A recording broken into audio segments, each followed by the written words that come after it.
Butler stared at him. With the breadcrumbs? Oh, Butler said. Hansel and Gretel. That's the one. That's not a nursery rhyme, Butler said. It's a... Okay, Bat said, cutting him off. The point is, Doc's leaving us this trail. With blood? Think about it, Bat said. How do you think he could leave us a trail of blood without anyone noticing a thing? Butler thought a moment. Then it came to him. Jesus, he said, feeling vaguely nauseous. He's spitting it up? So it's not just blood, Bat said. It's everything else that comes up when Doc does that. Jesus, Butler said again. So now all we've got to do is follow this trail, Bat said, and hope he doesn't run dry. Bat gigged his horse, and Butler followed, trying not to think about Doc Holliday, Hansel and Gretel.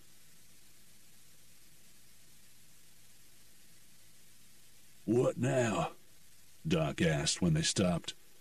This is as far as we go, Malin said, dismounting. He walked over to Doc, who was not handcuffed in front so he could ride. However, when Malin grabbed him and pulled him from his horse, he had no way of resisting. He hit the ground with a hard thud that jarred him to the bone and started a coughing fit. There he goes again, Malin said. The other two officers dismounted and stared down at Doc with distaste. This is disgusting, one of them said. Who'd want to live that way? The other asked. He's not going to live this way for much longer, Malin said. One of the policemen looked at Malin and said, You ain't gonna... I didn't sign on for no murder. Me neither, the other stated. But Malin cut them both off. Relax, he said. All I meant was they'll stretch his neck for him when he gets back to Tombstone. Who's taking him back? One of them asked. We gotta wait here for a sheriff and his deputy from Arizona, Malin said. The chief's sending them here to take him off our hands. How long's that gonna take? Who knows, Malin said. He pointed to one. Just start a fire and we'll camp until they get here. And then the other. You take care of the horses. What are you going to do? One of them asked. I'm going to make sure our guest is real comfortable, Malin said. As the other two walked away, he uncuffed Doc, flipped him over onto his stomach, and then cuffed his hands behind his back. Comfy? Doc choked and spit up a gob of bloody phlegm in reply.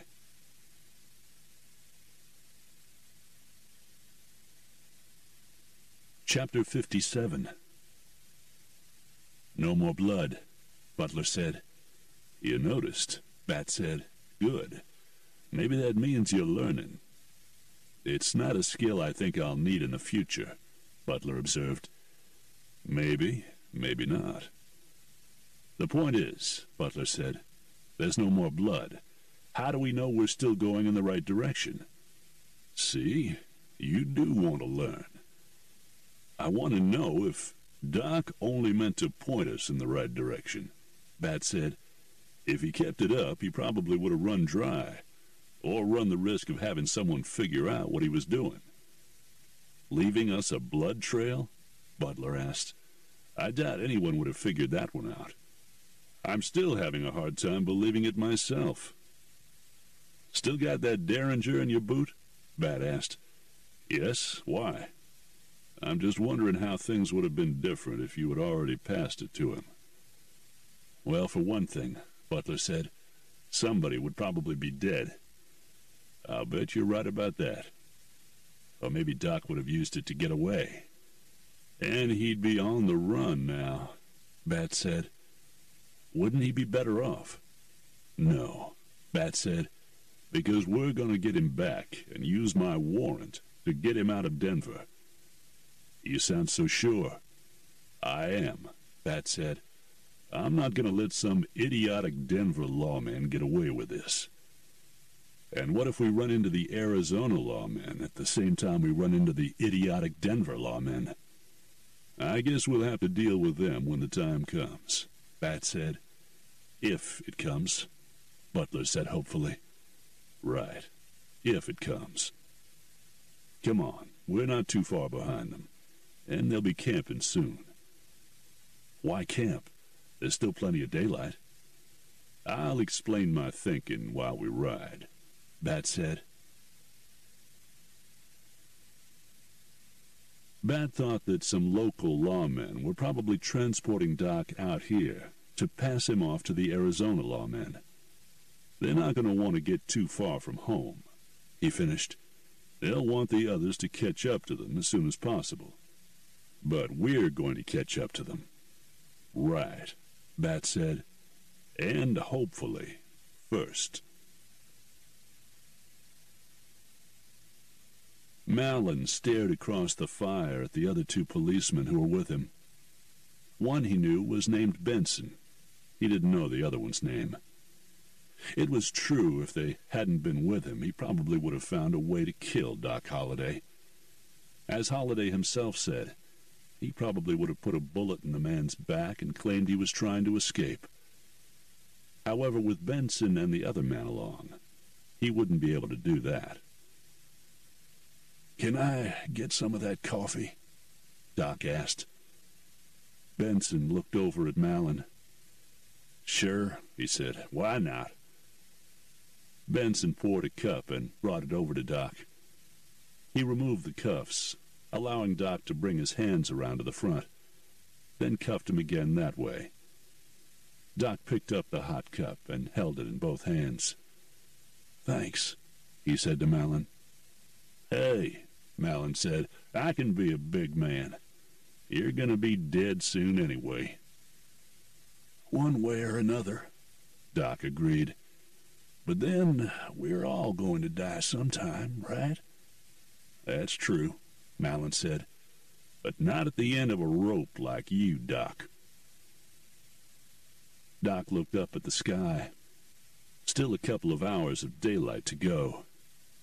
If Bat Masterson and Butler were going to find them, they'd have to do it quickly, or be forced to do it in the dark. Got anything to eat? Doc asked. We don't plan to be out here that long, Holliday, Malin said. Make do with your coffee. That's fine, Doc said. Never hurts to ask. I got some beef jerky, Benson started, but Malin cut him off. Eat it yourself, then, Malin said. Coffee's enough for him. Obliged for the offer, Doc said to Benson. He finished the coffee and handed the cup back to Benson, who cuffed him behind his back again. Doc's body ached, not only from the constant coughing spells, but from the fall from the horse. He'd been happier in his cell than out here. He was fairly safe there. Out here, one of these men could still get it into their head to put a bullet in him. Although a quick death from a bullet was much better than some of the alternatives.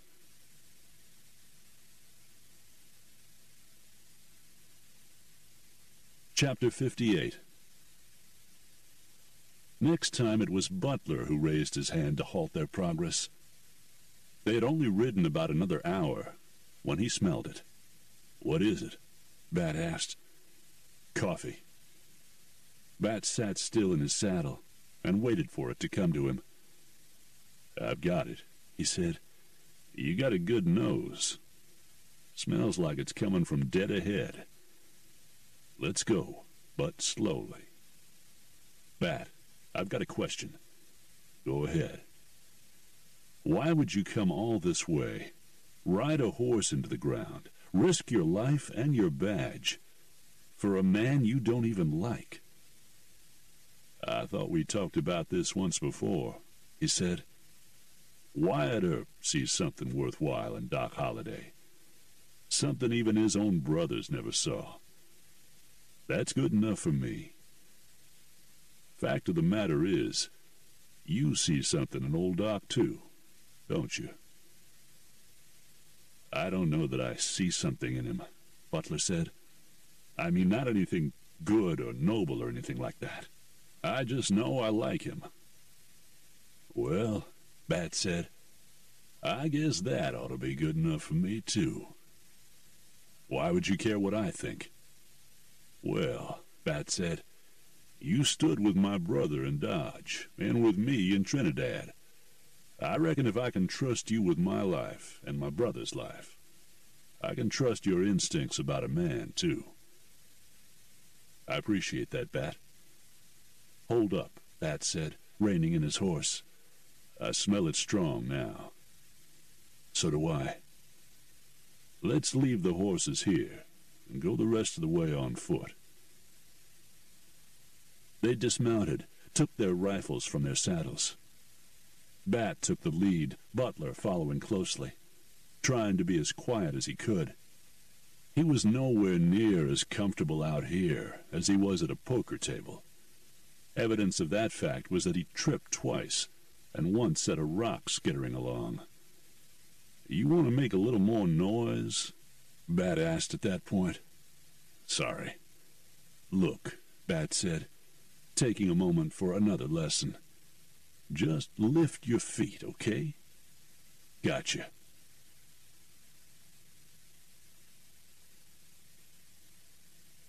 Shouldn't we set a watch? Benson asked Perry Mallon. What for? Mallon asked. We're waiting for 2 lawmen. What if somebody else comes along? The other man asked. Mallon looked at him. What's your name? Daly. How long have you been wearing a badge, Daly? 2 months. Then don't question me about what we should be doing, Mallon said. Or you either, Benson. Just keep the fire going and the coffee coming. We'll be heading back to Denver soon enough. You know, they're right, Doc Holliday said. Why do you even have an opinion? Mallon asked. Just shut up. I'm just saying it makes sense to set up some kind of watch. You never know who might come along. You think Masterson and that gambler are going to come after you when they hear you're gone? They might. I happen to know that Bat Masterson doesn't even like you. Well, that makes us even, Doc said. I don't like Bat much either. Then why would he bother? Mallon asked. Doc didn't bother asking Mallon why Bat would have come all the way to Denver from Trinidad, and then not go the few extra miles to track them here. And that gambler, Mallon said, forget about him. The chief is sending those 2 Arizona sheriffs out here. Once you're in their hands. I heard something, Benson said suddenly. He was hunkered down by the fire, across from Mallon, and now he stood up, his hand hovering near his gun. I didn't hear nothing, Mallon said. Me neither, Daly added. I heard it, Doc said. Sounded like somebody kicked a rock.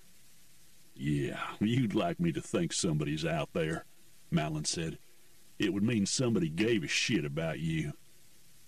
I tell you, I heard something, Benson insisted. Then go check it out, Mallon said. It ain't even dark yet, but try not to get lost. Benson stared at Mallon for a moment. Well, go ahead, the other man said. You opened your big mouth, now go check it out. Benson looked at Daly, who looked away. Fine, he said. I'll check it out. Mallon poured himself another cup of coffee and settled down onto a rock. They hadn't even unsaddled their horses, because he'd said the 2 Arizona lawmen would come along any time. Daly tossed some more wood onto the fire and eyed Doc suspiciously. This was the famous Doc Holliday. He was going to have to try something to escape, wasn't he? Daly had been nervously awaiting the attempt since they left Denver. "Benson's hearing things," Mallon said. "He's jumpy." "You jumpy, Daly?" "No, sir." "Then stop looking at Holliday like he's a snake that's going to bite you." "Yes, sir." Mallon was mad that they'd sent him out here with two inexperienced men. Maybe he should just kill them and Holliday, and save everybody a lot of trouble.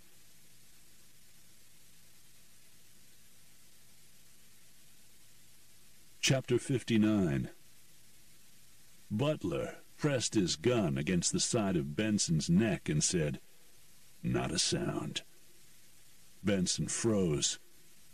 Bat had circled around to come at the camp from the other direction. Once they spotted the fire, his plan was to move in fast because there was no darkness to cover them. Butler took the man's gun. "I'm a lawman," Benson said nervously. "I know." "You're under arrest."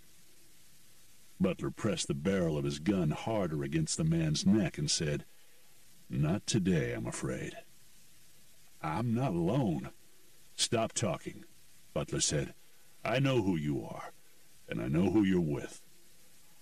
"Are you one of the Arizona lawmen?" "If I was, I wouldn't have a gun on you, would I?" Butler asked. "Now I mean it. Shut up." "I just wanna..." Butler struck the man on the head with the butt of his own gun, which he was still holding in his left hand. Benson went down in an unconscious heap. "I told you to shut up." Butler tucked Benson's gun into his belt and headed for the camp, with his gun still in his hand. "Where the hell is Benson?" Daly asked. "I warned him not to get lost," Mallon said.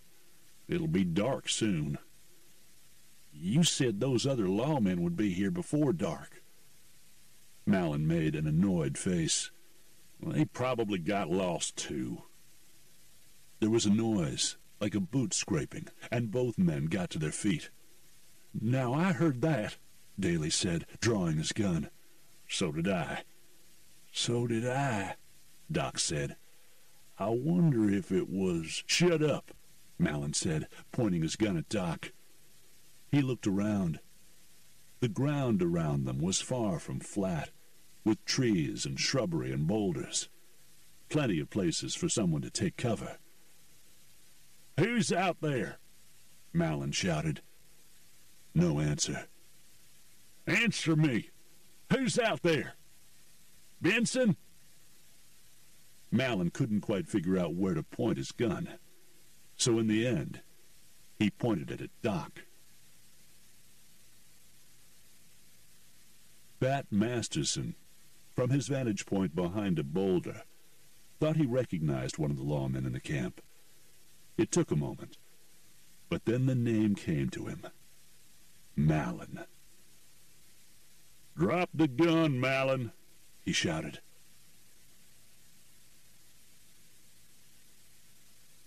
Butler was approaching the camp when he heard Bat's voice call out. Running into Benson had delayed him. He rushed forward, took cover behind a stand of brush, and looked down at the camp. Two lawmen and Doc, who was sitting on the ground, hands cupped behind him. One of the men was pointing a gun at him. What happened next was up to Bat. "Come on, Mallon," Bat called out. "We don't want to shoot lawmen. I'm wearing a badge, too." "You're out of your jurisdiction, Masterson," Mallon shouted. "You drop your gun. You got no authority here." "Well," Bat replied, "we're not in Denver, so neither do you. That puts us at a standoff." "No standoff," Mallon said. "I got your friend Holliday here.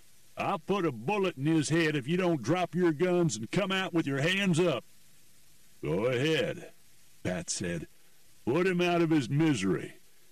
If you kill him, I'll be done here, I'll be on my way, and he won't be coughing up any more of his lungs."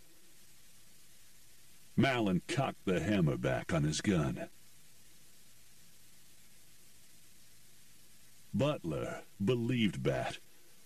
After all, he was only doing this for Wyatt Earp. If Doc was dead, there'd be no reason for Bat to stick around any longer. Whether Malin and the other man dropped their guns or killed Doc Holliday, this would be over for Bat.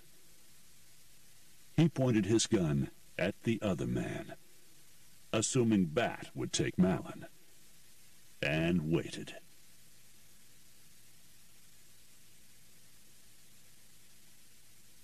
Chapter 60. Bat could see the tension in Malin's body. If he tried anything fancy, like shooting the man before he could shoot Doc, Malin's finger would probably jerk the trigger, even as he was dying. He had to hope that Malin believed him, that he didn't care if Doc lived or died. "I'll tell you what, Malin," he shouted. "Kill Doc. I'll kill you, and the rest of us will go home."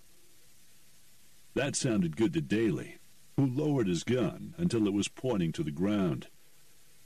"You said you didn't care if I killed him." "I don't," Bat said, "but I think I'll kill you either way." "What? Why?" "Because you made me ride all the way out here," Bat said. "So come on, put a bullet in him. I'll finish you, and we can be on our way." Wait, Malin said, putting his left hand out in protest. "Let me think, damn it." "What's there to think about?" Daly asked. "Kill Holliday already." "Oh, sure," Malin said. "Then he kills me, and you get to go home. You'd like that, wouldn't you?" "Oh, hell," Daly said. He raised his gun, pointed it at Doc, and started to pull the trigger. 3 guns went off at once, and 3 bullets put Daly on the ground.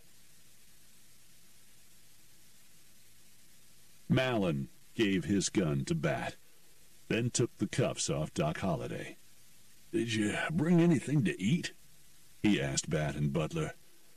"Didn't think of it," Butler said. "Wait," Doc said. "One of these fellas said he had some beef jerky." "That was me," Benson said, still rubbing his head where Butler hit him. "In my saddlebags." "Thanks," Doc said. He looked at Bat and Butler. "I don't suppose you thought to bring some whiskey?" "Just water," Bat said. Doc shook his head. "You fellas are the worst rescuers ever." They stayed camped there overnight, and the Arizona lawmen never showed up. "I'd like to think they wouldn't go along with kidnapping Doc and taking him back to Tombstone," Bat said as they sat around the fire. "They'll probably still be in Denver when we get back." Malin and Benson were trussed up and set off to one side. The body of Daly had been wrapped in his own blanket. "You mean we've got 2 lawmen who will stick to the letter of the law?" Doc asked. "What's going to happen next? Is money going to rain from the sky?" "Lucky for you, this lawman don't stick to the letter of the law," Bat said. "Amen to that, brother," Doc said. The next morning, they handcuffed Malin and Benson with their own cuffs, hands in front so they could ride. Then they draped the dead man over his horse. Butler and Bat had both fired when Daly looked like he was going to kill Doc. What surprised them was that Malin also fired at the man. Malin had decided that Doc had to live so that Bat wouldn't kill him. And when he saw that Daly was going to kill Bat, he just reacted. He dropped the gun immediately after and shouted, "I surrender." Now he looked at Bat and Butler and said, "Come on, You're not going to make us ride back into Denver handcuffed, are you? We sure are, Bat said. Handcuffed is a lot better than dead, Butler told them. He's right about that, Benson said, to which Mallon replied, Oh, shut up. Doc, having consumed the beef jerky and half a canteen of water, mounted up as well. You okay to ride, Doc? Butler asked. I'll make it, he said, although I'm tired of feeling naked. Butler unwrapped Mallon's gun belt from his saddle horn and handed it over to Doc, who strapped it on quickly. Jesus, Bat said, strap on a gun and you even look better.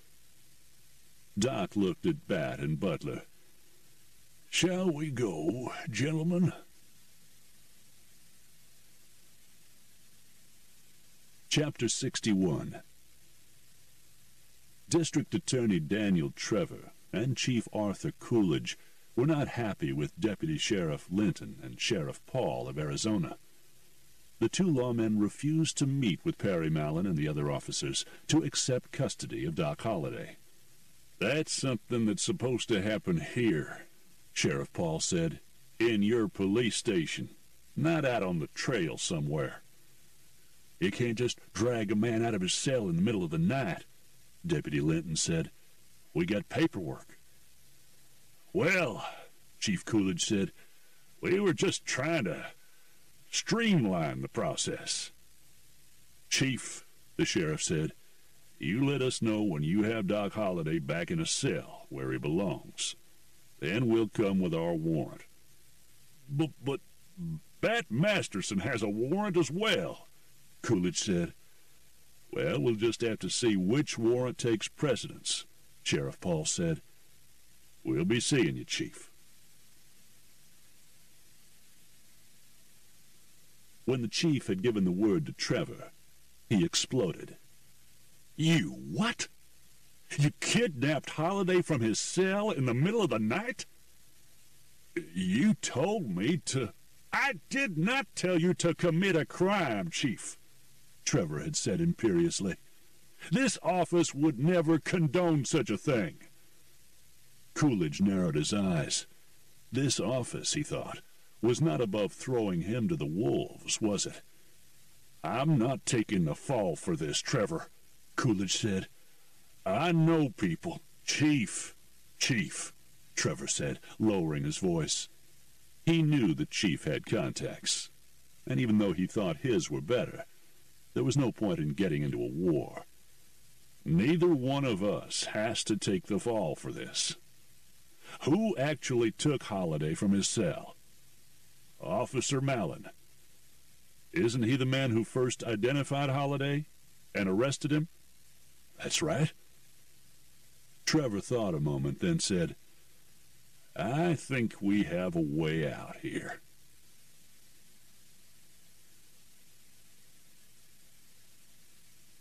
Chapter 62. Bat, Butler, and Doc discussed what they should do when they got back to Denver. We got a dead policeman and two more handcuffed, Bat said. We're going to have to explain that. Maybe, Doc said. I shouldn't even go back. They're liable to put me back in a cell.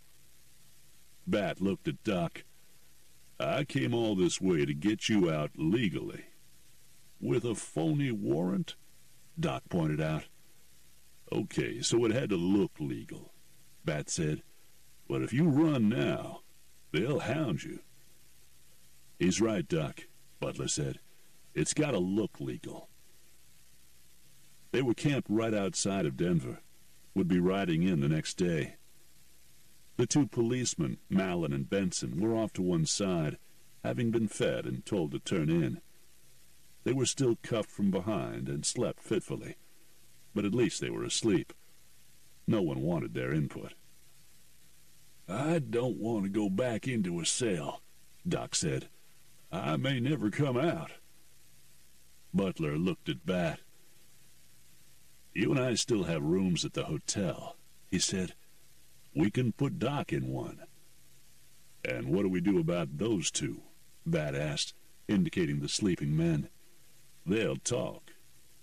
"Not if they don't know where Doc is." "We got to explain a dead lawman," Bat said. "You and me, we got to stay out of jail." "Malin killed Daly," Butler said. "The man's got 3 bullets in him." "Okay," Butler said. "Let's think this through. How can we all get off the hook and not go to jail?" Bat and Doc said it at the same time. "The governor." "Right," Butler said. "So we've got to get Oliver James to talk to the governor while we stay out of sight." "Not to toot our own horn," Bat said, "but how do you expect me and Doc to stay out of sight?" "We'll sneak you into the hotel," Butler said. "And who goes to see the lawyer?" Bat asked. "I do." "What if you're picked up?" "I'll still get to see my lawyer." "They'll put you in a cell," Doc said. "Better me than you, Doc," Butler said. "In your condition, you know." Doc shook his head. "I can't ask you to do that," Doc said. "Risk your freedom, your life. Bat risking his badge." "I'm gonna give it up anyway, after this." "Still," Doc said, "I should probably just lie it out." "This will work, Doc," Butler said. "We got all night to plan it out." "And what do we do with them?" Doc asked. "And the dead one?" "We'll figure that out, too," Butler insisted. "All we've got to do is put our heads together." "And make more coffee," Bat said. "I'll take care of that." While Bat put another pot of coffee on the fire to boil, coffee being something everyone took on the trail with them, even if they weren't anticipating that they were going to camp, they continued to discuss their options. "We could hold these two until we get our freedom," Doc said. "Trade them, you mean?" Bat asked. "Sure, why not?" "Because they can charge you for that," Butler said. "We don't need any more charges." "What if one of us just stays here with them, while the others go into town?" Bat asked. "Who stays?" Doc asked. "You," Bat said.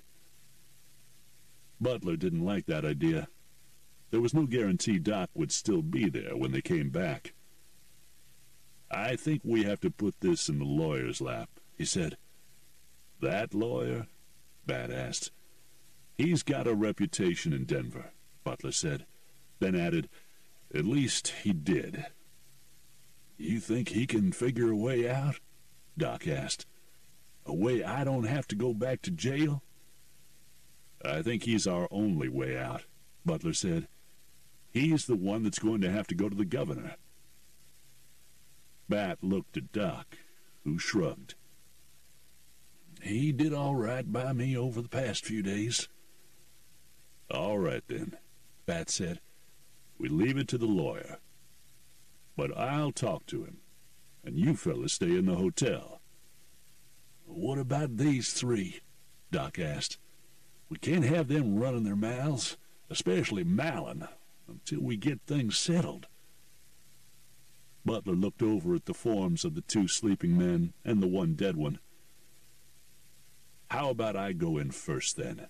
he suggested. "You 2 stay here with these 3. As soon as I talk to the lawyer and learn something, I'll come back out." "And bring something to eat?" Doc asked. "I liked it better when we were going to the hotel," Bat said. "Can you figure a way to get the 2 lawmen into the hotel as well?" Butler asked. "Like you said before," Bat answered, "we sneak in." "What about the dead one?" Doc asked. "We leave him here. Cover him with rocks so the critters don't get him. Come back for him later." "Bat?" "I'm for any idea where we eat," Bat said. "Hot food," Doc added. "Then I think we're all voting for the hotel," Butler said. "We'll leave at dusk, sneak into town and into the hotel, and then I'll go and see Oliver James. Agreed?" They all agreed, and while there was still a few hours of darkness, turned in.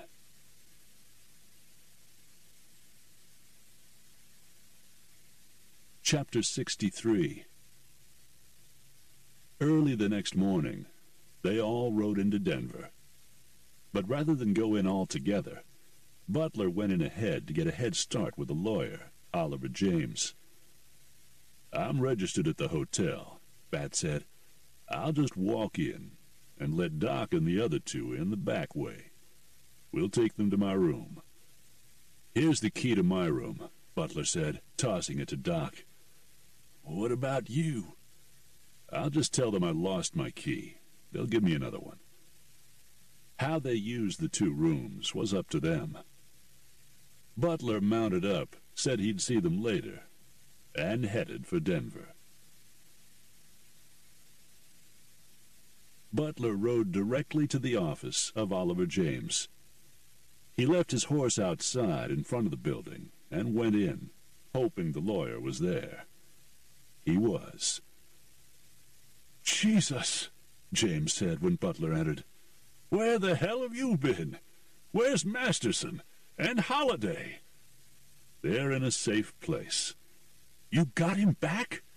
"Yes," Butler said, sitting down in front of James's desk. "But it wasn't easy." "Did you break any laws?"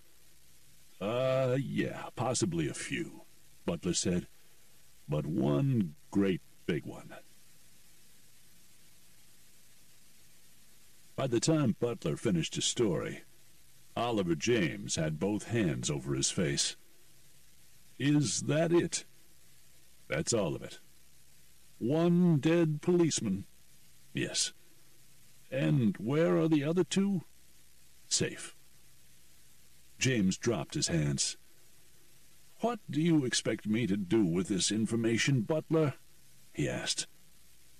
Butler said, "Just get us a meeting with the governor, so we can explain everything that happened. We can't explain it to the local law. They won't believe us." "And what makes you think the governor will?" "Two reasons," Butler said. "Bat is a lawman." "And?" Butler shrugged and said, "Because he's Bat Masterson." When Butler returned to the hotel, leaving his horse in the livery, nobody in the lobby gave him a second look. Only the desk clerk acknowledged his presence, and that was just with a friendly nod. He was already on the second floor when he remembered he didn't have a key. Rather than go downstairs, he went to his room and knocked on the door. It was answered by Doc Holliday, who was holding a glass of amber liquid. "Hope you don't mind," he said. "I'm drinking your whiskey." "I don't mind, Doc," Butler said, closing the door behind him. "In fact, I'll have one with you." He poured himself a drink similar in size to Doc's and asked, "Where's Bat?" "He's in his room with the local lawmen, making them comfortable." "Did you talk to the lawyer?" "I did," Butler said. "He shined me on for a while when we asked about the governor. But the fact of the matter is he's already got an appointment to see him." "When?" "Tomorrow." "Can we all go?" "That's the plan," Butler said. "So all we have to do is live through this next day and night, and we got it made. Nobody goes to jail." "Well," Butler said, "you won't go to jail, because you had nothing to do with killing that third policeman. That was me and Bat." "And Mallon," Doc said. "Don't forget Mallon. Who's to say which bullet killed him?" "That's true enough," Butler said. "But either way, you're in the clear. Once Bat's warrant is recognized, that is." "This don't seem fair," Doc said. "You fellas come to help me, and now you might be in trouble." We just need some cooperation from Malin. Why him and not the other man? Because Benson was unconscious when Daly was killed. The only ones who can say what happened are the four of us. We need a story we can all agree on. You, me, and Bat can say Malin did it, Doc offered. Shot his own man 3 times. That would be a lie. So? The lawyer says we've got to get through this with as few lies as possible. Me, I think we can get through it with no lies. None? Doc asked. None. You're an optimistic man, Butler. I'll talk to Malin, Butler said. Make him see that cooperating with us is best. The 3 of us could pin this on him. I'll make him see that. To keep that from happening, he'll agree with whatever story we come up with. Suicide, then, Doc said. Butler laughed, knew Doc was not serious, and said, I think we'll have to do better than that.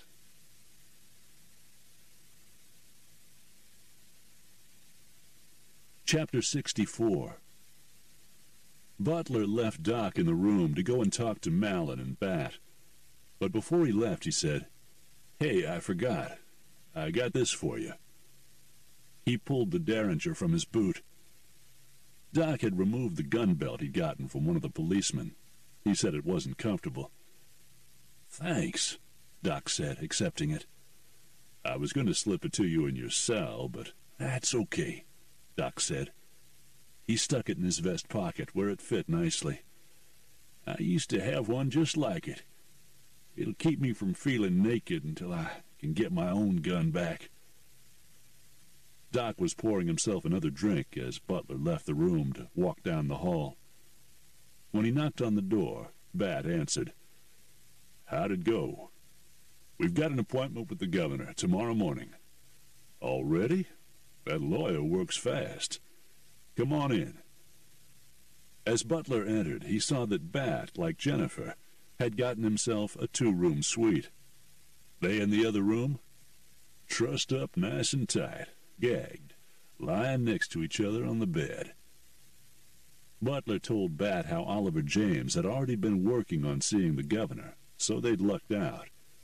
So the governor's expecting the lawyer, but he's going to get all of us. Including those 2, Butler said, using his chin to indicate the men in the other room. As he had done with Doc, he told Bat that they needed to come up with a story and have Malin back it. Makes sense, Bat said. The other guy was out cold. So let's untie Malin, bring him in here, and see if we can get him to cooperate. Between us, Bat said, I'm sure we can make him see the light. That's exactly what I was thinking. They went into the other room, grabbed Malin, carried him out to a chair, and then untied him and removed his gag. You men are going to pay for this, Malin gasped. Malin, Bat said, we got a proposition for you, and you better listen good. I ain't about to do nothing for you, Malin said. You killed a lawman. Did we? Butler asked. Or did you? The way I'm going to tell it, it's going to be 3 against the word of 1, Bat said, cutting him off. Now you want to listen or talk, because this is going to benefit all of us. Malin looked stubborn, but then said, Okay, I'll listen.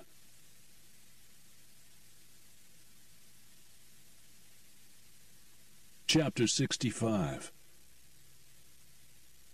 When Bat Masterson, Doc Holliday, and Tyrone Butler entered the governor's office with Oliver James, they really had no way of knowing for sure if Perry Malin was going to back their play. All they could do was wait and see. They were all ushered into the presence of Governor Frederick Pitkin, who stood behind his desk as they came in. I want you gentlemen to know that I feel bamboozled by this turnout. It was my understanding that I would be meeting with Mr. James today." "It's not Mr. James's fault, sir," Bat Masterson said. "He didn't know that we'd be here either." "Mr. Masterson, I want you to know that it is only on the strength of your reputation and the fact that you happen to be a Colorado lawman at the moment that I agreed to see you all. Please, find seats." At that moment the door opened, and a man stuck his head in. "Sir, the chief of police and the district attorney are outside as well." "Tell them both I will see them after this meeting." "Sir, they insist that what they have to say impacts this meeting." "Governor," Bat said, "I really think that your decision in this matter should rest solely on the facts, and not on what the chief of police and district attorney might have to say." "Thank you for that, Mr. Masterson, but I do know how to do my job," Pitkin said. To his man he added, "Tell them later." "Yes, sir." "Now," Pitkin said as the door closed, "which of you gentlemen will present this case?" Oliver James cleared his throat. He wasn't happy, but he had finally agreed that Bat should do the talking. "Sir," he said, "we've agreed amongst ourselves that Mr. Masterson should present our case." "Very well." Pitkin turned his attention to Bat and said, "But first I'd like to be introduced to the other men in the room." "I'm sorry, sir," Bat said. "This is Tyrone Butler, a friend of both Doc Holliday's and mine. This is a Denver policeman, Perry Mallon. And, of course, Doc Holliday." Mallon looked away. Doc looked directly at the governor with bloodshot eyes. He had just suffered a coughing fit before they entered the room. Butler thought this would work in their favor. Doc looked awful. Bat produced his warrant and set it on the governor's desk, then proceeded to tell the man that when he arrived with the warrant, the prisoner, Doc, was gone, having been whisked away, kidnapped in the middle of the night by Denver police, who were intent on handing him over to lawmen from Arizona. "What happened to the Arizona lawmen?" Pitkin asked. "They would not go along with it, Governor," Bat said. "To their credit," James inserted. "Mr. Butler and I went out to bring Doc back," Bat said. And here was where the story got dicey. According to Doc, Daly, the dead policeman, went crazy, tried to kill Doc, even tried to kill his own colleague, Mallon. This was not far from the truth. "We all fired at the same time, sir," Bat said. "We have no way of knowing if all 3 bullets killed him, or if it was one, whose it was." Pitkin looked at Mallon for the first time. "Is this true, Officer Mallon?" he demanded. All eyes were on Mallon, waiting for his answer. Yes, sir, that's how it happened." Pitkin picked up the warrant and read it carefully. "Robbing a stagecoach in Pueblo, Colorado?" he asked. "Shooting a man?" "Yes, sir," Bat said. "Pueblo wants him bad." "This would seem to supersede any warrant sworn out here in Denver," Pitkin said. Mallon started to say that the warrant he'd arrested Bat on was from Tombstone, but then shut his mouth. "Officer, do you have anything to say?" the governor asked. "No, sir." "Do you have any idea what your boss, Chief Coolidge, wants with me today? Or the DA?" "To tell you the truth," Mallon said, "I'll bet they're going to say I took Doc Holliday out of his cell my own self." "When, in fact?" "When, in fact, I was ordered to." "I could bind you all over for trial in the death of Officer Daly," the governor said. But since you all agree on your story, I'm not going to do that. Pitkin handed back the warrant. Marshal Masterson, the prisoner is yours. Do me a favor and get him out of Denver. My pleasure, sir. That's it? Doc asked. These were the first and only words he had spoken. Unless you have something else to add, sir, Governor Pitkin asked. Oh, no, I've got nothing to add, sir, Doc said. Thank you. I don't know why you're thanking me, Mr. Holliday, Pitkin said. The marshal here is going to take you right from here to Pueblo. I just don't like Denver, Governor, Doc said. Too many people trying to do me harm. All the more reason you should leave, sir. Yes, sir, Bat said, before anyone else could speak. We're leaving. All of you? All of us, Bat said. Hey, Mallon said, I got a job. Mr. Mallon, the governor said, the chief and the DA are coming in here next. By the time I'm through with them, I don't think you'll have a job. Do you? No, sir. Like I said, Pitkin finished, I suppose you'll all be leaving Denver. Yes, sir, Mallon said. Just as soon as we can, sir, Bat said. Then I think we're done here, the governor said.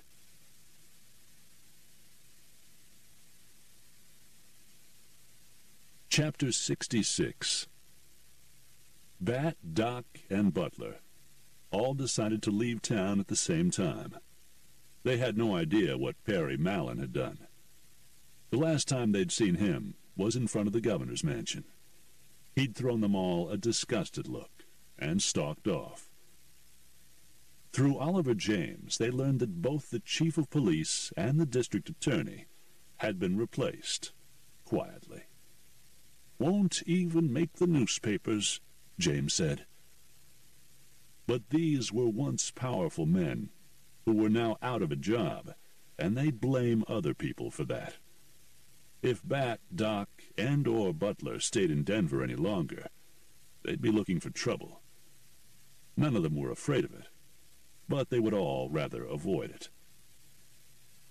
Butler also discovered that Jennifer had left town while he and Bat were off chasing down Doc. I'd be watching for a newspaper story somewhere if I was you, Bat told him. If she left, it's because she got what she wanted. I won't see it, Butler said. I don't make a habit of reading newspapers from all over the country. Don't worry, Doc said. If there's a story, somebody will let you know. Oliver James had met the three of them for breakfast and had presented them with his bill. Butler and Doc decided to split it, even though Doc was insisting the expense should be his. You didn't ask for my help, Butler pointed out. Didn't ask for me to bring a lawyer into the situation. I don't much care who pays me, James had said, as long as I get paid. Instead of putting the lawyer off and sending him his money, Butler and Doc settled with him, and they shook hands. I owe you a debt of gratitude, he told Butler as they were shaking hands. For what? Like I told you, you rekindled my interest in the law. I thank you for that. After James left, the three men split another pot of coffee, and then they headed for the livery together, where their horses, including a new one that Bat had purchased, were saddled and waiting. Where are you headed, Doc? Bat asked. Don't know for sure, Doc said. Away from here. Glenwood Springs? Butler asked. Doc hesitated, then said, Maybe. They walked their horses outside.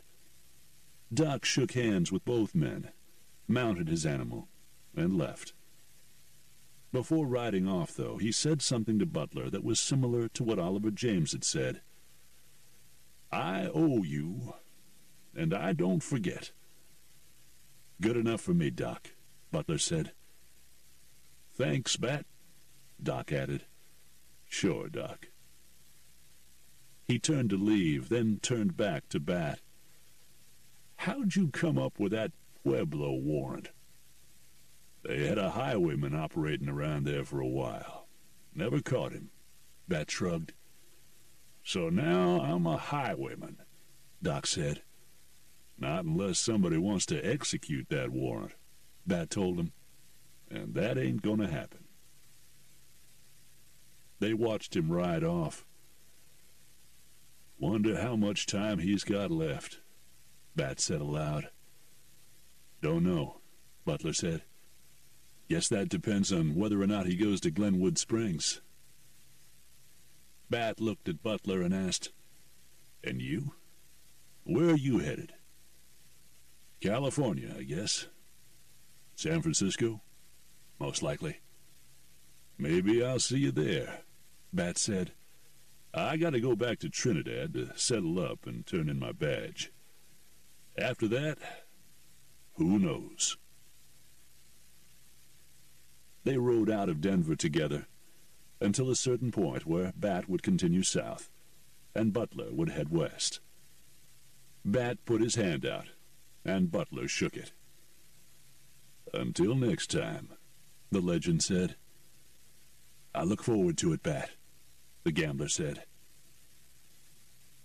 Butler watched Bat ride off, and once the man topped a rise and disappeared from sight on the other side, he gently gave his horse his heels and headed off.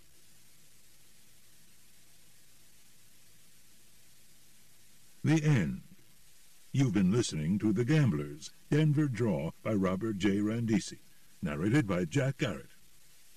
If you've enjoyed this book and this performance, Recorded Books recommends The Bloody Trail, a Ralph Compton novel by Marcus Galloway, narrated by Pete Bradbury.